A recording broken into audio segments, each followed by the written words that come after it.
Assalamualaikum warahmatullahi wabarakatuh. Selamat siang, salam sejahtera buat kita semua. Jumpa kembali dengan video Mbah Bambang di hari apa nih?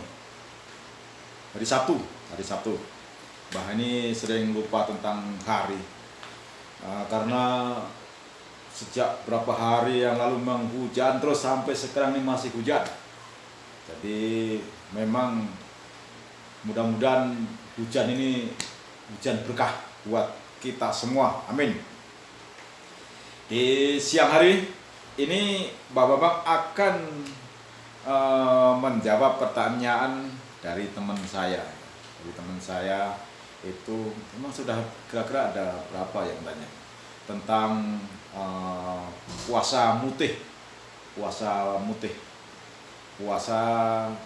mutih itu puasa tradisi Jawa. Zaman dulu orang kuno itu selalu menjalankan puasa mutih. Puasa mutih itu memang sudah dilakukan memang sejak zaman dulu sebelum disentuh syariat agama. Jadi puasa mutih ternyata sudah ada. Nah, bicara tentang puasa mutih itu sebenarnya begini. Ada yang mengatakan itu bukan ajaran agama, ada yang mengatakan boleh dilakukan. Namun dalam hal ini Mbah Bambang itu memastikan boleh. Jadi tidak ada larangan-larangannya. Menurut Mbah Bambang boleh. Karena apa? Hakikat puasa mutih itu memang tujuannya itu mendekatkan diri pada Tuhan. Namanya mendekatkan diri kepada Tuhan, mosok nggak boleh. Karena orang-orang Jawa kuno dulu itu kan belum mengenal agama, namun sudah percaya dengan adanya Tuhan. Maka Mbah Bambang memastikan boleh-boleh saja, karena orang yang menjalankan puasa mutih itu tujuannya yaitu untuk mensucikan diri, memutihkan badan, jiwa, raga.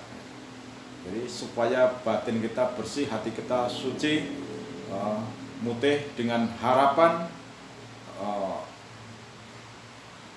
yang melakukan puasa mutih itu tercapai apa yang didoakan, diminta. Nah, kebanyakan memang puasa mutih itu dilakukan dengan tujuan untuk mencari berkah yang melimpah. Itu tujuan utama puasa mutih. Terus puasa mutih juga itu bisa dilakukan bukan cuma untuk orang Jawa. Semua orang bisa menjalankan puasa mutih itu. Nah, puasa mutih itu ya puasa yang seperti layaknya pada umumnya orang-orang puasa. Jadi ada makan sahur, ada buka puasa.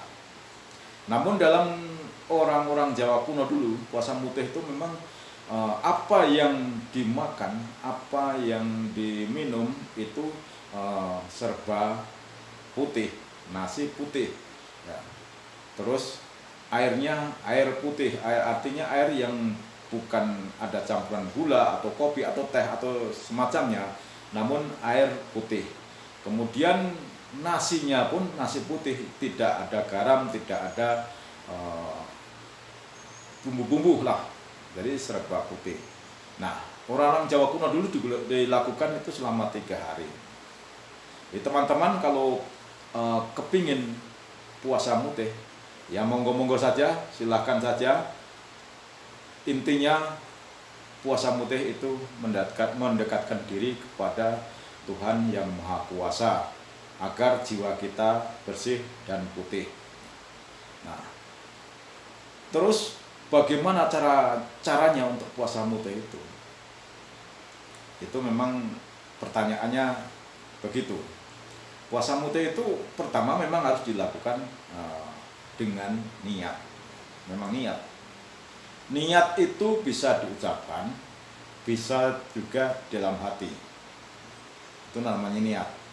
Jadi bisa diucapkan secara mulut, juga di dalam hati. Terserah bacaannya masing-masing, terasa apa yang dibaca, apa yang diminta, menggunakan bahasa apa saja, nggak jadi masalah.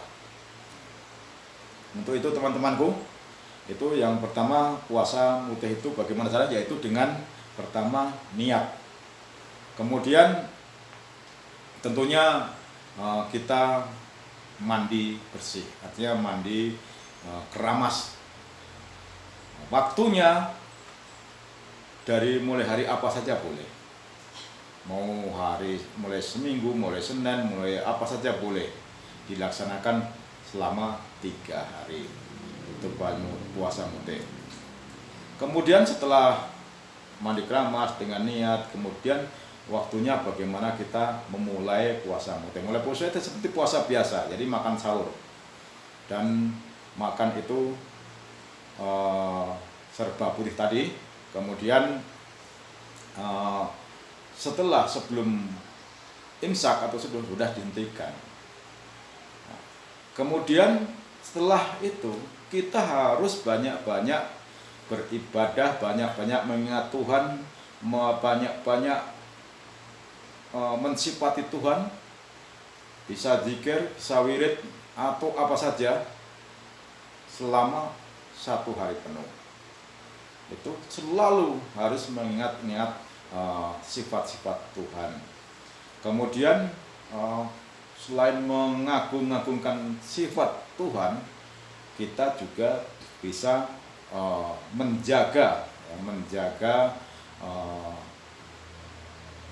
sifat kita sendiri yang biasanya melakukan maksiat umpamanya, itu harus dihentikan. Apa saja tidak boleh. Jadi apa yang dilarang agama, dilarang Tuhan, tidak boleh dilakukan. Kemudian apa? Selanjutnya, setelah datang waktu maghrib, kita juga berbuka puasa. Buka puasa itu seperti tadi, makanan seperti itu, serba putih, minum air putih, nasi putih. Kemudian setelah itu tidak apa-apa, setelah buka puasa, asalkan yang dimakan tuh makanan yang serba putih tadi. Kemudian dilanjutkan ibadah lagi sampai waktunya kita makan sahur. Jadi memang selama 3 hari itu tidak ada henti-hentinya untuk mendekatkan diri kepada Tuhan. Jadi itu hakikat puasa memutih itu begitu. Jadi putih supaya jiwa kita bersih, batin kita suci, pokoknya bersih seperti bersihnya air putih, bening. Nah, itu kalau dilakukan, itu Mbah bisa memastikan tercapai apa yang didoakan. Tetapi dengan syarat, setelah menjalankan puasa mutih, itu perilaku sehari-hari juga sudah berubah. Jangan setelah 3 hari melakukan puasa mutih, kemudian merasa sudah menjalani puasa mutih, habis itu melakukan maksiat lagi. Wah, itu percuma namanya, percuma. Jadi tetap kalau perlu lebih hebat lagi. Nah, itulah puasa mutih itu biasa dilakukan oleh mbah-mbah orang Jawa dulu ya, untuk membersihkan diri.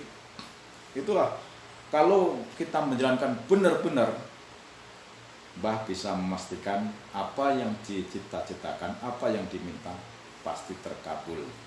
Itu seandainya kita menjalankan puasa mutih. Itulah teman-temanku, Mbah hanya bisa menjelaskan tentang puasa mutih. Pantang-pantangannya tetap jelas, pantang-pantangannya ya itu tadi, jangan maksiat,